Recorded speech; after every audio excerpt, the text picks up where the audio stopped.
Hisia za maumivu au kuvunjika moyo hazipaswi kufanya wewe mnyonge au ujihisi kwamba wewe ni mnyonge au ujihisi kwamba hufai. Kinyume chake, zinaonyesha kwamba wewe ulijiamini na ulijitahidi na uliwekeza hisia zako, kitu ambacho vinahitajika wakati unataka kupambania kitu fulani. Mimi naitwa Faith Mkonyi, natokea shirika la Sisema. Mimi ni mwanasaikolojia, lakini pia ni afisa mawasiliano na uchechemuzi katika kutoka Sisema. Na maoni yangu kuhusu jinsi gani vijana tunavyoweza kukabiliana na matarajio yasiyotimia ni kwamba kabla sisi hata kusema, labda tufikirie kidogo.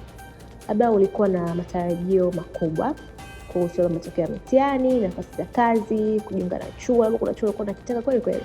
Au hata mahusiano ya karibu, mahusiano ya kirafiki au kifamilia au hata mapenzi pia. Ukajiambia yani hapa lazima nitafanikiwa, hapa nitatoboa tu, yani hapa yani ndio umeona yani kila kitu kipo hapo, yani utaweza.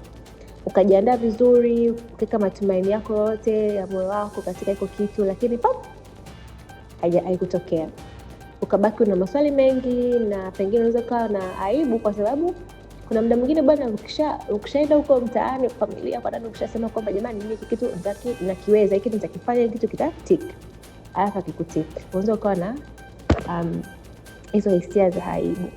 Lakini kitu cha kwanza ambacho naweza nikasema kuhusu hili jambo ni kwamba ni sawa kabisa kujisikia vibaya. Yani in fact tuna haki au una haki ya kujisikia vibaya.